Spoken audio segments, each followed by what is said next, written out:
नमस्कार, आप देख रहे हैं हिंदी खबर में हूं आपके साथ सौम्या मिश्रा। बुलेटिन की शुरुआत करेंगे देहरादून से बड़ी खबर के साथ, जहां सीएम पुष्कर सिंह धामी ने सख्त निर्देश दिए हैं कि शासकीय आवास पर बैठक में अफसरों को ये निर्देश जारी किए गए।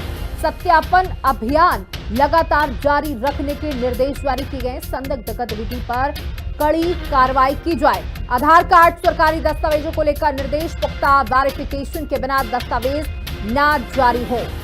तो बता दें कि सीएम धामी एक बार फिर से सख्त रुख अपनाते हुए ये निर्देश जारी किए गए हैं कि शासकीय आवास पर बैठक के दौरान अफसरों को ये निर्देश जारी किए गए कि सत्यापन अभियान लगातार जारी रखने के निर्देश हैं। संदिग्ध गतिविधि अगर पाई जाए तो उस पर कड़ी कार्रवाई की जाए। आधार कार्ड सरकारी दस्तावेजों को लेकर निर्देश जारी किए गए हैं कि पुख्ता वेरिफिकेशन के बिना दस्तावेज न जारी किए जाएं। और हमारे साथ हमारे सहयोगी अशोक कुमार जुड़ चुके हैं, उनसे बातचीत कर लेते हैं। अशोक, देखिए यहाँ पर सीएम पुष्कर सिंह धामी ने सख्त लहजे में कह दिया है कि पुख्ता वेरिफिकेशन के बिना दस्तावेज जारी ना हो।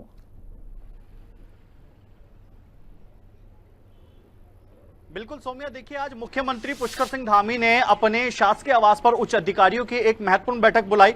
इस बैठक को देखिए कई मायनों में महत्वपूर्ण इसलिए भी कहा जा सकता है क्योंकि इस बैठक में कुल 3 महत्वपूर्ण बिंदुओं को लेकर के चर्चा हुई थी, जिसमें सबसे पहले सत्यापन अभियान को लेकर के चर्चा की गई, दूसरा भ्रष्टाचार को लेकर के चर्चा की गई और तीसरा जो अवैध तरीके से अतिक्रमण है उसको लेकर के भी चर्चा इस बैठक में देखने को मिली। सबसे पहले अगर हम सत्यापन अभियान को लेकर के बात करें तो मुख्यमंत्री ने साफ तौर पर बैठक में जो मौजूद अधिकारी थे उनको ये सख्त निर्देश दिए हैं कि जो सत्यापन अभियान है वो लगातार जारी रहेगा।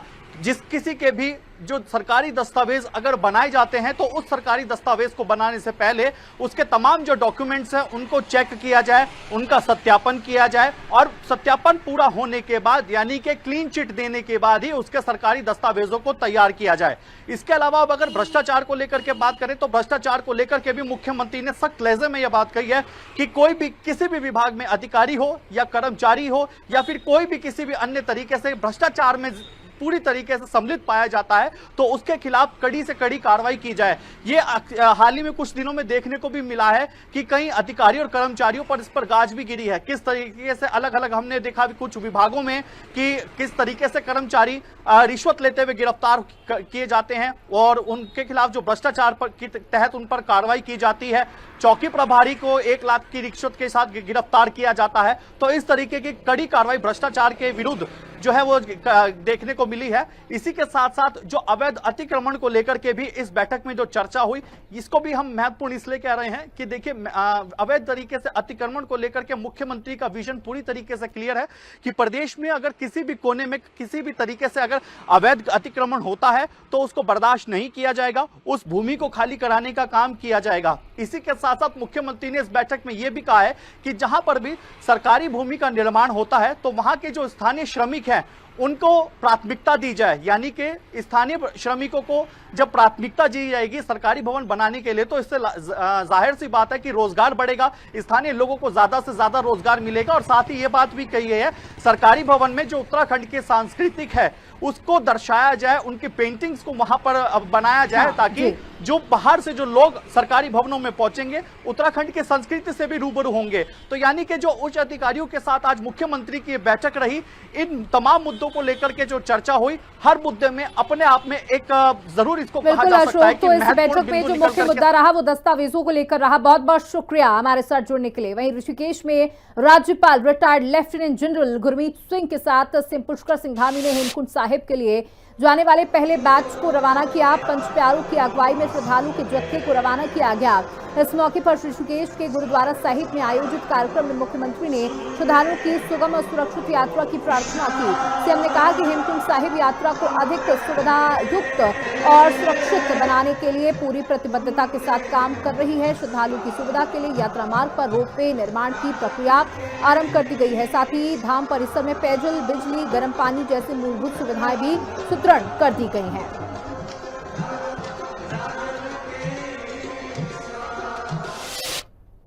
तरीके से चल रही है। 11 लाख श्रद्धालुओं ने अभी तक दर्शन कर लिए हैं और आज यहाँ से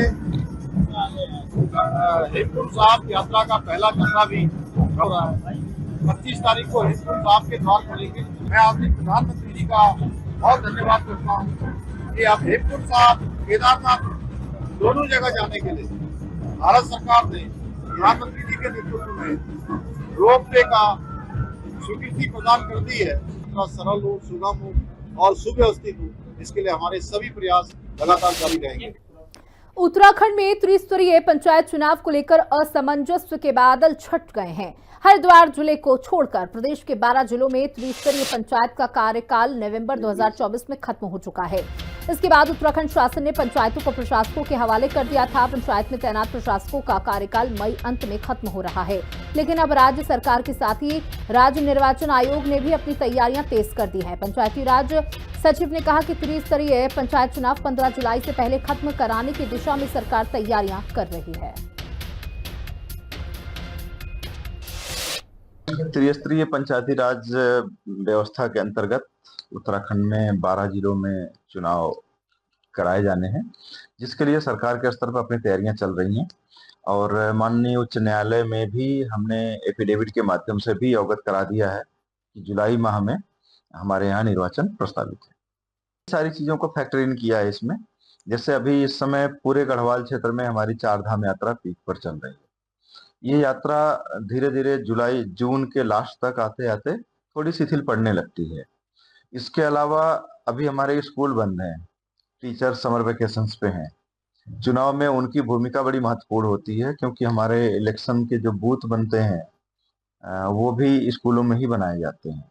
स्कूल ओपन होंगे हमारे 1 जुलाई को, इसलिए हमने इस तरह से तैयारी की है कि, और जहां तक आपका प्रश्न है बारिश का, जुलाई में बारिश एक तरह से शुरुआत हो रही होती है, इसलिए हमने कोशिश की है कि 15 जुलाई से पहले इस निर्वाचन प्रक्रिया को संपन्न करा लिया जाए। अल्मोड़ा के ख्वार में दरख्ती पहाड़ियों के चलते स्थानीय लोगों को असुविधा का सामना करना पड़ता है। स्थानीय जनता की दिक्कतों को देखते हुए कांग्रेस ने डीएम कार्यालय का घेराव किया। पूर्व मुख्यमंत्री हरीश रावत, नेता प्रतिपक्ष यशपाल आर्य और कांग्रेस प्रदेश अध्यक्ष करण महारा के नेतृत्व में कांग्रेस कार्यकर्ताओं ने कार्यालय का घेराव किया। कांग्रेसियों को रोकने के लिए भारी पुलिस फोर्स मौजूद थी। कांग्रेस ने राज्य सरकार के खिलाफ जमकर नारेबाजी की और साथ ही जल्द सड़क दुरुस्त करने की मांग की।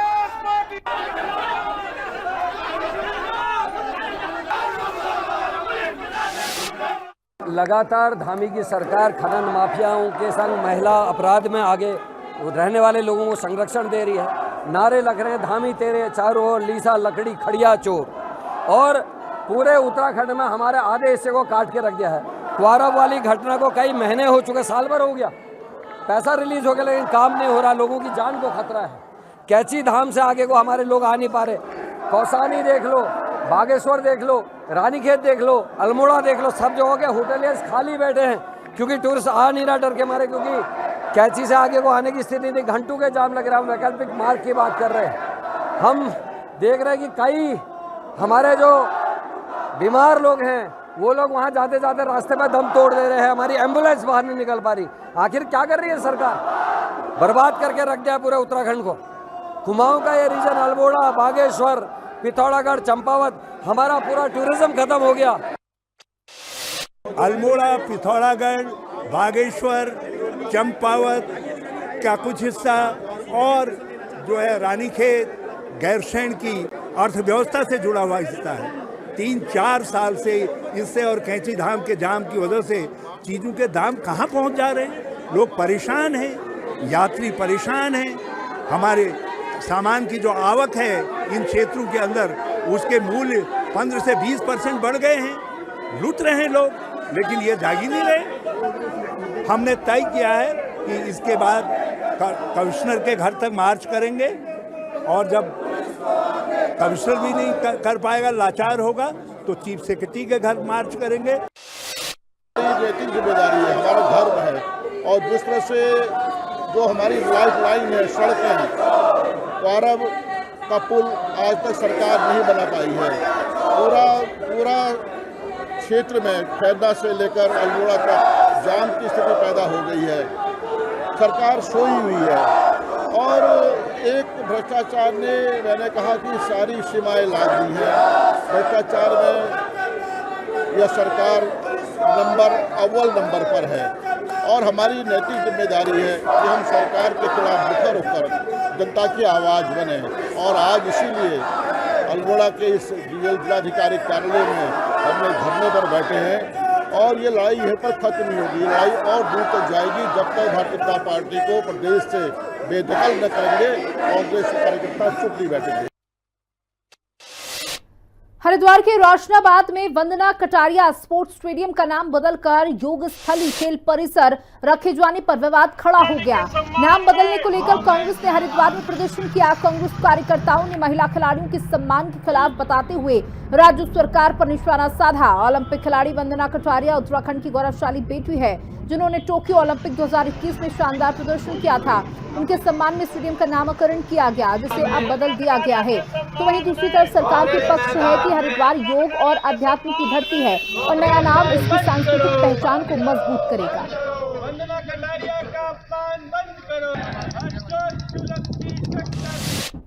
विदित है, वंदना कटारिया एक मध्यम वर्गीय परिवार से जिस तरह से उन्होंने संघर्ष करके खेल के प्रति इतनी जबरदस्त रुचि दिखाकर आज उन्होंने प्रदेश से देश में, देश से वर्ल्ड में जिस तरह से इंडिया का नाम रोशन किया है, उनके नाम पर ये स्टेडियम सरकार के द्वारा दिया गया था।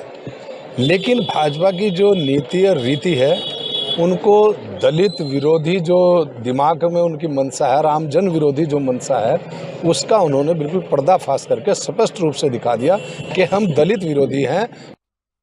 जैसे वंदना कटारिया ने हमारा पूरे वर्ल्ड में जो है नाम रोशन किया, दलित की बेटी है, सलेमपुर की बेटी है, तो उसके नाम से ये सम्मान के रूप में वंदना कटारिया स्टेडियम रखा। इसी तरह देश में जो भी महान कार्य किए जाते हैं उनके उस पर उनका महान जो है नाम रखा जाता है।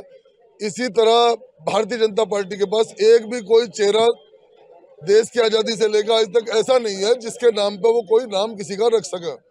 अब जैसे हमारे नेहरू, गांधी, पटेल थे देश में, आज उनका वो, तो उनके पास एक भी शख्सियत नहीं थी। हमारे ही उन्होंने पटेल जी को लेकर उनका एक स्टेचू बनाया और वो उनके नाम पर राजनीति कर रहे हैं। जबकि भारतीय जनता पार्टी का नाम बदलने के अलावा किसी काम में कोई योगदान नहीं। और मैं कहता हूँ अगर नाम बदलना इनको इतना अच्छा लगता है तो अपने पिताजी का नाम बदलिए, अपनी माताजी का नाम बदलिए। खिलाड़ियों को राजनीति में नहीं घसीटना चाहिए। आप अपना स्वयं का नाम बदल लो। खिलाड़ियों का ये नाम बदलना अपमान है। वैसे ही देश की बेटियां कम खेल पाती हैं सामाजिक ताने बाने के वजह से, और जब वो कोई बच्ची आगे निकलती है और उसको एक सम्मान दिया जाता है, नाम का मतलब क्या? नाम का मतलब ये है कि और बच्चियां उसको देख अनुसरण करें कि वंदना कटारिया देश के लिए खेली है, उससे मोटिवेट हो। अगर आप इस तरह नाम चेंज कर देंगे तो निश्चित रूप से जो आज देश की 50% आबादी जो महिलाओं की है, बेटियों की है, उसको ये अपमानित किया इन्होंने, और मैं इसके पुरजोर तरीके से इसका विरोध करता हूँ। अचानक आनन फानन में उनका नाम बदल दिया गया। क्या धामी जी अगर अपना नाम मोदी रख लें तो वो मोदी जी हो जाएंगे? और ये बड़ा शर्म का विषय है कि एक दलित बेटी जिनने एक हरिद्वार जैसी पृष्ठभूमि से, एक गांव से, सलेमपुर गांव से देश का नाम पूरे विदेश में, पूरे दुनिया में करने का काम किया, आज उसके नाम से जो स्टेडियम का नाम रखा गया था उसको बदलने का काम किया जा रहा है। ये बहुत ही शर्म की बात है और भाजपा की जो दलित विरोधी मानसिकता है उसको दर्शाती है कि भाजपा की मानसिकता जो है वो दलित विरोधी और कांग्रेस को सहन नहीं करेगी। देश में एक देश और एक कानून, ये बता दें कि देश में एक चुनाव को लेकर मंथन जारी है। संयुक्त संसदीय समिति अलग अलग प्रदेशों का दौरा कर सभी राजनीतिक दलों के प्रतिनिधि से सुझाव ले रही है। उत्तराखंड में भी समिति के अध्यक्ष पीपी चौधरी और कई सदस्यों ने अलग अलग राजनीतिक दलों से फीडबैक लिया। एक देश एक चुनाव को लेकर बीजेपी ने कहा कि अलग अलग समय में चुनाव होने से विकास कामों में बाधा आती है, काफी धन भी खर्च होता है।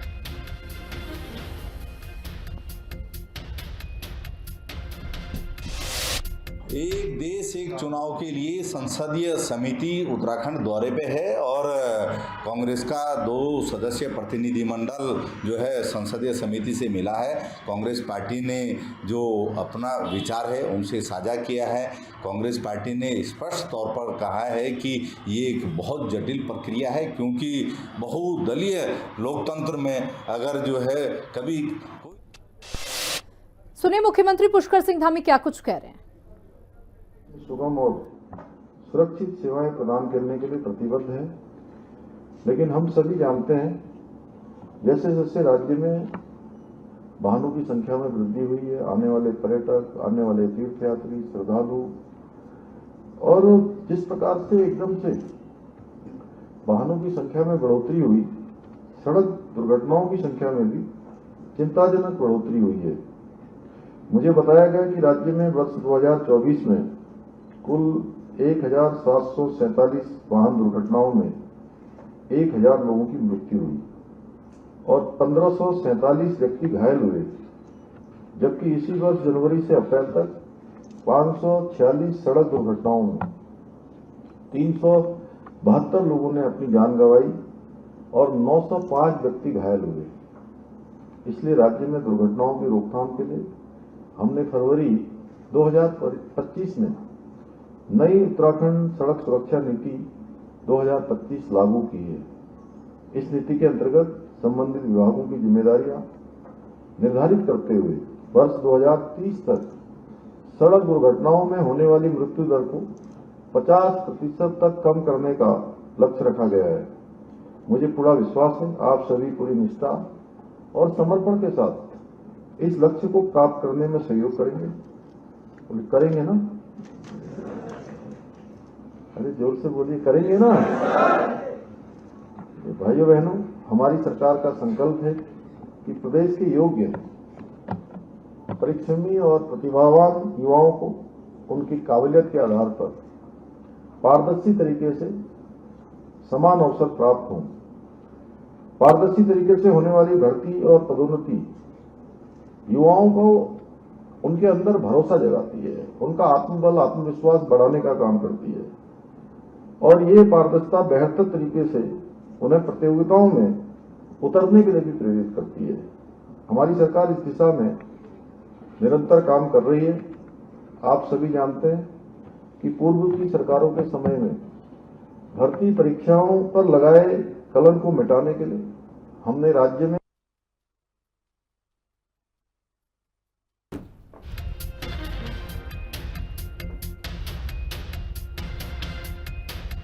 तो आप सीएम पुष्कर सिंह धामी को सुन रहे थे, जहां उन्होंने नियुक्ति पत्र भी सौंपे हैं। देहरादून में यह कार्यक्रम आयोजित किया गया है। साथ ही उन्होंने बताया किस तरीके से उत्तराखंड को आगे लेकर के जाना है। वहीं उत्तराखंड बीजेपी के प्रदेश प्रभारी दुष्यंत गौतम ने प्रदेश जिले के पदाधिकारियों के साथ समीक्षा बैठक की। समीक्षा बैठक में तिरंगा यात्रा और 31 मई को अहिल्याबाई होलकर के 300वें जन्मदिन पर आयोजित कार्यक्रमों की समीक्षा की गई। दुष्यंत गौतम ने कहा कि सेना के पराक्रम को लेकर पूरे देश में तिरंगा यात्रा चल रही है और इन्हीं यात्राओं और दूसरे कार्यक्रमों को लेकर समीक्षा की गई।